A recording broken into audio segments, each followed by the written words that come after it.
It's the first time in 81 years since World War II. Since 1945, an American submarine just sank an enemy warship in combat. The USS Charlotte, a nuclear-powered Los Angeles-class submarine, fired a Mark 48 torpedo at the Iranian frigate IRIS Dena off the coast of Sri Lanka. The torpedo detonated under Dena's stern. The ship's back broke, the stern lifted out of the water, and within minutes, Dena sank. 60 Iranian sailors are dead or missing. Only 32 survivors out of a crew of 150.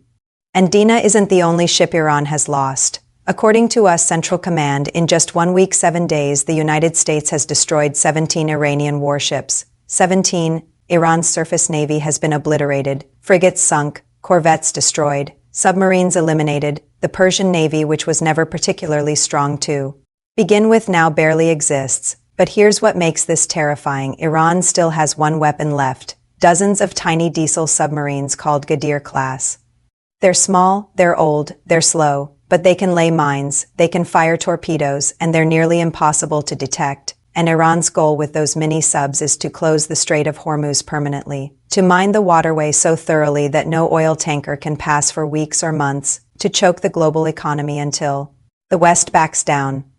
This is Strategic Signal Report. I'm Sarah Mitchell. Over the next 10 minutes, I'm breaking down the sinking of IRIS Dena, the destruction of Iran's navy, what the Ghadir mini-subs are capable of, whether they can actually close the Strait of Hormuz, what this means for the war timeline, and whether the US just won total naval victory or whether Iran's last desperate weapon could still cause catastrophic damage. Let's go. Let me show you exactly what happened when USS Charlotte sank the Iranian frigate Dena, because the Pentagon released footage and it's stunning. The video shows thermal imaging from the submarine's periscope. You can see Dena's smokestack glowing from engine heat. The ship is sailing at speed, and then a massive explosion. The Mark 48 torpedo hit Dena under the stern. Not a direct impact on the hull. Torpedoes are designed to detonate underneath the target. Why? Because the explosion creates a bubble that lifts the ship out of the water and breaks its back, and that's exactly what happened. You can see Dena's stern rise completely out of the water. The ship bends in the middle, the back breaks, and Dena starts sinking immediately. The Mark 48 is a heavyweight torpedo. Its warhead is equivalent to about 500 pounds of TNT. That's enough explosive power to crack a ship in half, and it did. Within 5 minutes, Dena fired a distress call. But by the time Sri Lankan rescue vessels arrived, the ship was already gone. 60 sailors killed or missing, 32 pulled from the water alive. This all happened on March 4, 2026, off the southern coast of Sri Lanka, over 1,000 miles from Iran. Why was Dena there? Because 2 weeks earlier, she had attended an international fleet review in India. Ships from Japan, Australia, India, and Iran gathered for a naval show. Dena was docked in India when the war started on February 28th, and she was trying to get home, sailing south around Sri Lanka, heading for the Strait of Hormuz and then back to Iranian waters. But she never made it. USS Charlotte was waiting, and the moment Dena entered international waters, Charlotte fired. This is the first time an American submarine has sunk an enemy ship in combat since August 1945, when USS Torsk sank a Japanese escort ship in the final days of World War II. That's 81 years, 3 generations. And now it's happened again. To understand how devastating this is for Iran, you need to know what Iran's navy looked like before the war. Iran's navy was never a global power. It's not like the US Navy with aircraft carriers and destroyers all over the world. Iran's navy existed for one purpose: to control the Strait of Hormuz. The Strait of Hormuz is a narrow waterway 21 miles wide at the narrowest point between Iran and Oman. It's the only way in or out of the Persian Gulf, and 20% of the world's oil passes through it every single day. Iran's strategy was simple. If we're ever attacked, we close the strait, we mine it, we sink tankers. We make it impassable, and the global economy collapses until the attackers stop. To do that, Iran needed ships, and here's what they had. Frigates. Iran had 6 frigates total. 3 old British-built Moudge-class ships from the 1960s, basically floating museums, and 3 newer Moudge-class ships like Dena, built in Iran in the 2000s and 2010 seconds. Corvettes, small warships for coastal defense. Iran had about 4 or 5 of these. Submarines. Iran had 3 Kilo-class diesel submarines from Russia, 1982 vintage, and about 3 or 4 domestically built Fateh-class submarines. Mini-submarines. This is Iran's secret weapon, the Ghadir class. Nobody knows exactly how many exist. Estimates range from 20 to 30. They're tiny, they're slow, but they're deadly, fast attack boats. Iran also had dozens of small, fast patrol boats. These aren't warships, they're speedboats with rockets and machine guns. That was Iran's navy, not impressive by global standards, but enough to threaten the Strait of Hormuz, and in 1 week, the United States destroyed almost all of it. Let me walk through the destruction of Iran's navy over the past 7 days, because the scale is staggering. February 28th, the war begins. US and Israeli strikes hit Tehran, killing Supreme Leader Khamenei. That same day, US airstrikes destroy IRIS Jamaran, the first Moudge-class frigate, while it's docked at Chabahar Naval Base. March 1st, US strikes hit IRIS Sahand, the third Moudge-class frigate, at its home port. The ship was already damaged from a previous accident and had just been repaired in November. Now it's destroyed permanently. March 3rd, US airstrikes hit multiple ships docked at Iranian naval bases. 2 corvettes destroyed, 1 old Alvand-class frigate set on fire and sunk. Also on March 3rd, U.S. Central Command announces the destruction of IRIS Fateh, Iran's most advanced domestically built submarine. It was hit while docked and destroyed. March 4th, USS Charlotte sinks IRIS Dena in international waters off Sri Lanka. March 5th today, reports confirm that a second Alvand-class frigate was destroyed. In strikes on Bandar Abbas Naval Base, total 17 ships destroyed in 1 week. That includes all 3 Moudge-class frigates, Jamaran, Sahand, Dena, 2 of 3 Alvand-class frigates, multiple corvettes, at least 1 Fateh-class submarine.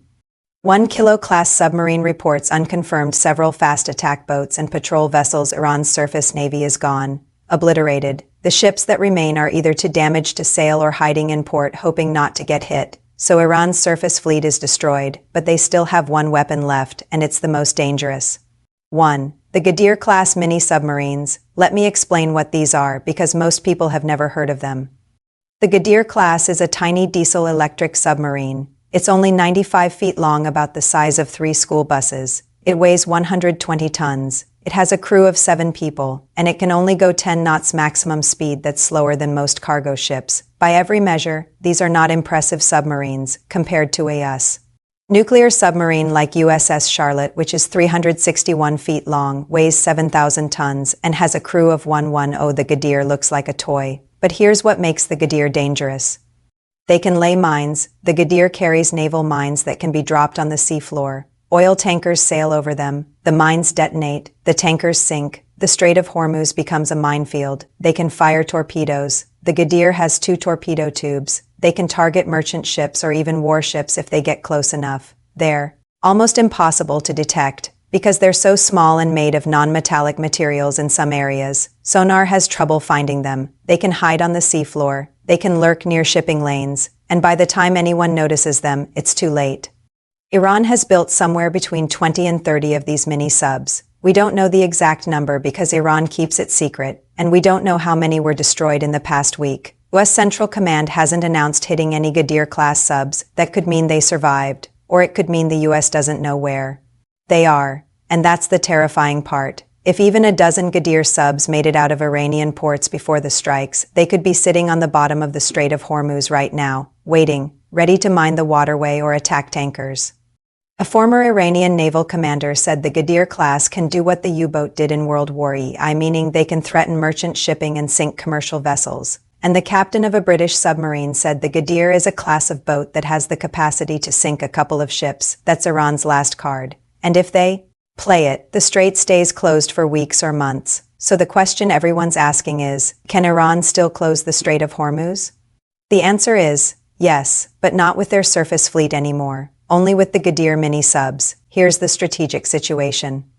Before the war, Iran could close the strait with a combination of surface ships, submarines, coastal missiles, and mines. They had redundancy, multiple ways to attack. Now, Iran's surface ships are destroyed. Their coastal missile sites have been hit by US airstrikes. Their larger submarines are sunk. All they have left are the Ghadir mini-subs.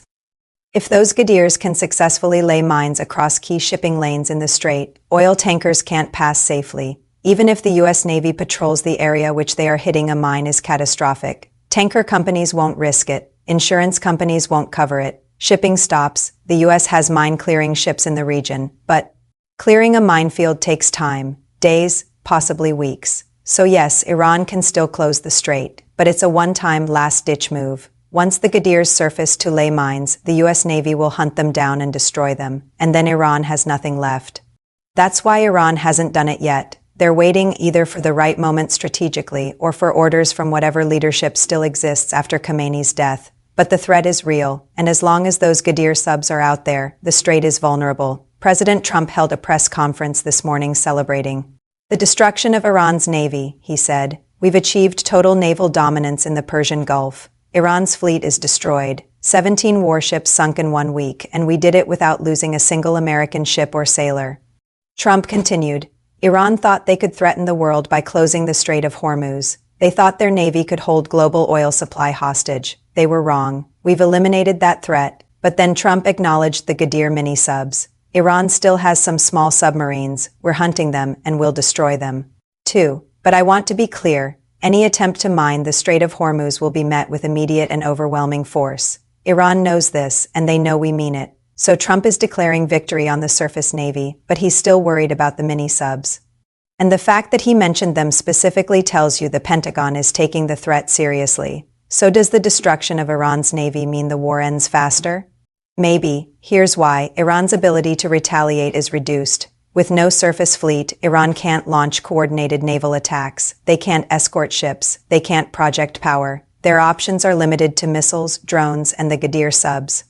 The Strait of Hormuz is easier to reopen. Without Iranian frigates and corvettes patrolling the strait, the U.S. Navy has almost total control. The only threat is the Ghadir subs and any mines they might have already laid. Once those are cleared, tankers can resume transit. Psychological impact. Iran's military is being systematically destroyed, leadership dead, air force grounded, navy sunk, army bases hit. At some point, what's left of Iran's government has to ask, do we keep fighting and risk total annihilation, or do we surrender?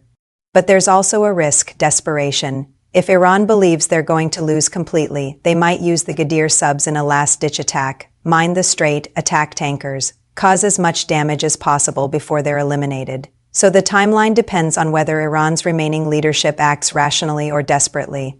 If they're rational, war could end into -3 weeks as Trump predicted. If they're desperate, the strait gets mined, oil shipping stops, global economic crisis, and the war drags on for months while the U.S. clears mines and hunts mini-subs.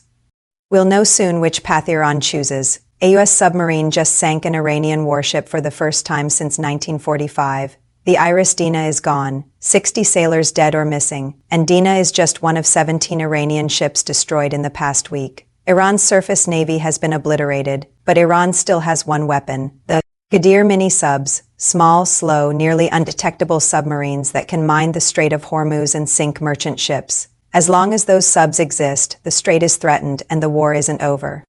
What do you think? Can the U.S. hunt down the Ghadir subs? Will Iran use them to mine the strait? Or is the naval war already won?